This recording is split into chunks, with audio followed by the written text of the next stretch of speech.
And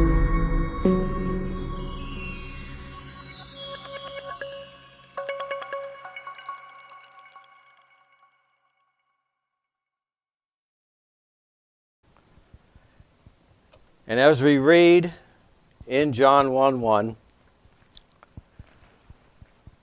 he starts his gospel with, "In the beginning was the Word, and the Word was with Yahweh, and Yahweh was the Word."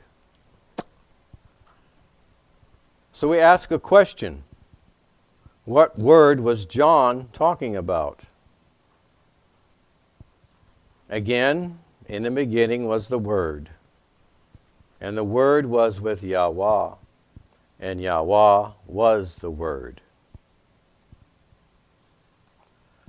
What word did he have in mind with John 1 verse 1? John gives us some fairly strong clues concerning what word, what logos, which is the Greek for word, he has in mind. He says, "In the beginning," just as we read in Genesis 1:1. Then he tells us that all things were made through the Word, just as Genesis 1 describes Yahweh creating all things through His spoken Word. Finally, he says, "The light shines in the darkness," just as we read in Genesis chapter 1, verses 2 through 3. "Darkness was upon the face of the deep. And then Yahweh said, 'Let there be light.'"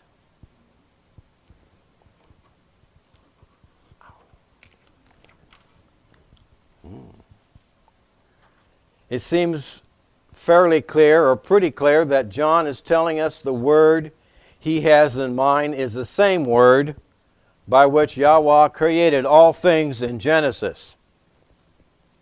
When we look back at Genesis, we see that Yahweh created all things through His spoken word. Now, when people read John 1:1, we know that discussions often hone in on the phrase, "The Word was Yahweh." People have a tendency to obsessively focus on this part of the verse as if it is what makes or breaks the interpretation of John 1:1. So if we read from John 1:1 in the Scriptures again, "In the beginning was the Word, and the Word was with Elohim, and the Word was Elohim." But we should not be looking there at the last part. We should be looking at the other end of this sentence, where it reads, "In the beginning." So what beginning was John talking about? People generally assume that John is talking about the Genesis act of creation, or some kind of time frame when Yahweh was about to create all things. They make this assumption because they see in the words, "in the beginning," followed by references to all things made to the Word and the light shining in the darkness. But let's ask ourselves, what beginning did John really have in mind? A very important passage to consider is 1 John chapter 1, verses 1 through 2, where the language is very similar to the opening words of John's Gospel. In both his letter and Gospel, John opens with similar language. So if we read from 1 John chapter 1, verses 1 through 2, "What was from the beginning, what we have heard, what we have seen with our eyes, what we have looked upon, and our hands have handled, concerning the word of life. And the life was manifested, and we have seen, and bear witness, and announce to you that everlasting life, which was the Father, and was manifested to you." Here we see the same themes: the beginning, the word of life, and the word that was with the Father. But let us look further at what John says in his letters. Again, we look at 1 John chapter 1, verses 1 through 2. But I will read part of that. What was from the beginning. Later, John adds in 1 John chapter 2, verses 13 and 14, you have known him from the beginning. And later in 2 John chapter 1, verses 1 through 6, I will read part of it. I wrote a fresh command to you, but that which we have had from the beginning, that we love one another. Continuing on again with 1 John chapter 1, verses 1 through 2. What was from the beginning, what we have heard. The command we have heard from the beginning. At this point, we should inquire further. Did John really mean Genesis 1:1 when he wrote in the beginning in John 1:1? Did he mean in the beginning when Yahweh was about to create all things? Or was he referring to something else when Yahushua Messiah said in John 15, verse 27, but you also bear witness, because you have been with me from the beginning. It becomes more interesting when we look at Luke's opening words in his gospel. Luke chapter 1, verses 1 through 3, reading from the Scriptures. Since many have indeed taken in hand to set in order an account of the matters completely confirmed among us, as those who from the beginning were eyewitnesses and servants of the word delivered them to us. It seemed good to me as well, having followed up all these matters exactly from the beginning, to write to you an orderly account, as we read in Mark chapter 1, verse 1, the beginning of his gospel. The beginning of the good news of Yahushua Messiah, the Son of Elohim. The beginning of the good news of Yahushua Messiah, the Son of Elohim.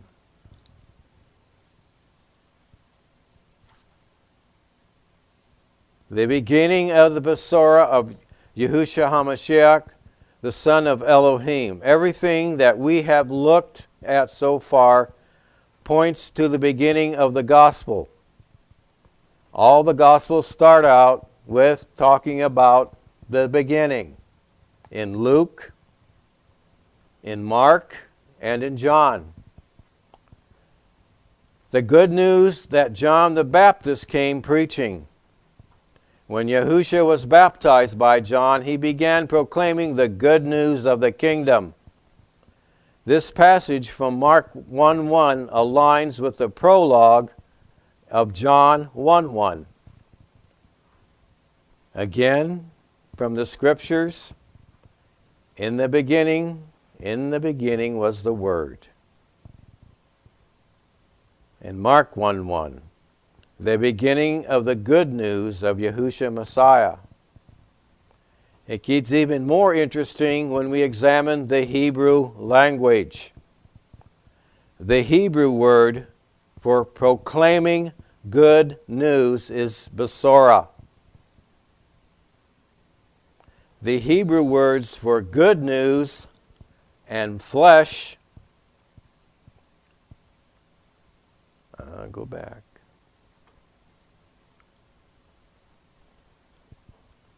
Is number 2? I think so. The Hebrew words for good news and flesh are essentially noun and verb forms of the same root word. So if we were to look in Strong's, reference number 1319 in the Hebrew, we see this word here pronounced basar, spelled B-A-S-A-R in English, meaning to bring news, announce, or proclaim good tidings. Usage of it refers to proclaiming good news, the basora, often associated with salvation or joyful announcements.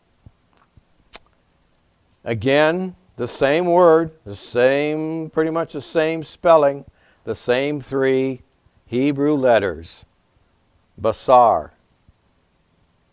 Hebrew's root word, from the root word from 1319, the same word.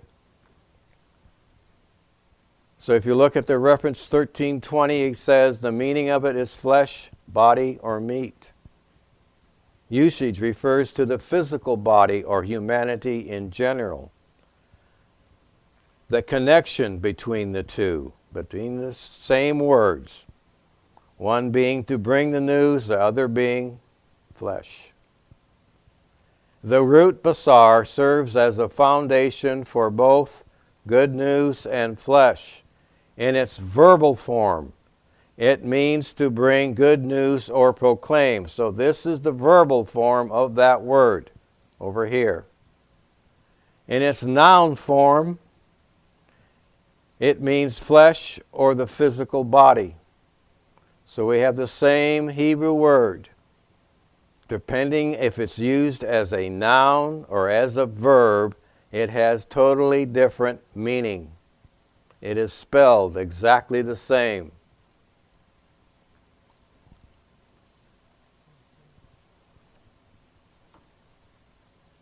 This immediately calls to mind the Word became flesh.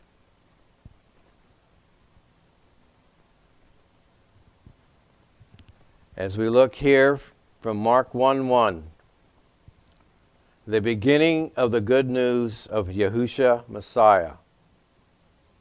The Hebrew word, basora, means good news. The Hebrew word basar, as it is used, means flesh, meaning the Word became flesh and tabernacled among us.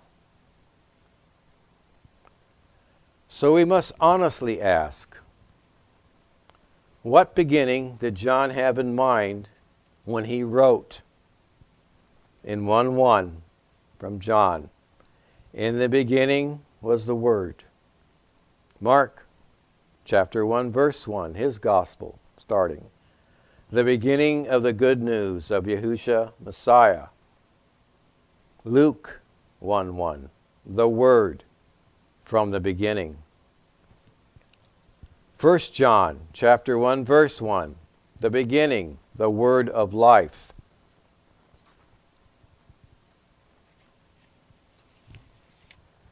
When we examine all the facts, it becomes clear that the beginning that John had in mind was the beginning of the gospel of Yahushua Messiah. The moment when the Ruach HaKodesh came down upon him and light began to shine into the darkness of this world. John chapter 1 verse 5. And the light shines in darkness, and the darkness comprehended it not. John chapter 1 verse 11.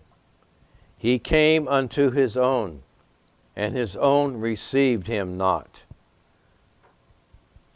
Conversely, you could say that that same verse would mean the light came to its own, but its own did not receive the light. Yahushua declared, light has come into the darkness. John the Baptist came to prepare the way for Yahweh, the light of Israel. This light came into the world through Yahushua, the prophet in whom Yah put his words. In the beginning of the new creation, just as the Ruach hovered over the waters in Genesis, The Ruach came upon Yahusha at his baptism. Light shone into the darkness of Israel. John 1, chapter 1, verse 12. But as many as received him, to him he gave the authority to become children of Elohim, to those believing in his name. Or you could say it this way, but as many as received the light, to them he gave the authority to become children of Elohim, to those believing in his light. That being what? New creations.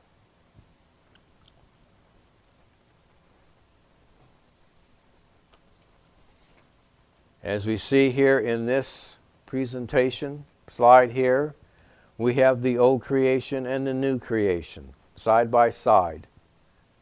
Genesis 1:1, in the beginning. John 1:1, in the beginning. Genesis 1:2, Spirit moving upon the waters. John 1, verse 33, John baptizing in water. All through the Word, Elohim said, the Word, let there be light. Genesis 1, verse 3. All through the Word, all things were done through it, Logos or Word, and without it was done not even one thing that has been done. John 1:3. The light shining in the darkness. Genesis 1:2-3, creation of light. The light shining in the darkness. John 1:4-5, spiritual light. Let us step back and reconsider the traditional interpretation of John's prologue. The beginning John had in mind was the beginning of the gospel of Yahusha the Messiah, when the Ruach came upon him and light began to shine in the darkness.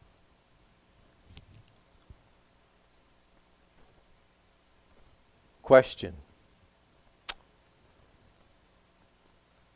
what beginning? The new beginning. As we read in Colossians 1, verse 18, from the Scriptures, and he is the head of the body, the assembly, who is the beginning, the firstborn from the dead, that he might become the one who is first in all. From the Scriptures, Revelation 3, verse 14, and to the messenger of the assembly in Laodicea write, the Amen, the trustworthy and true witness, the beginning of the creation of Elohim. Colossians 1 again, verse 15. Who is the likeness of the invisible Elohim, the firstborn of all creation. Hebrews 1, verse 6. The Scriptures again, and when he again brings the firstborn into the world, he says, let all the messengers of Elohim do reverence to him. What beginning? The beginning of the Besorah of Yahusha HaMashiach, the Son of Elohim. That was the beginning that John was referring to in 1:1. In the beginning, Yahusha HaMashiach came to us in the flesh. The Word became flesh and proclaimed his Father. And he tabernacled among us, bringing us salvation through his death and resurrection.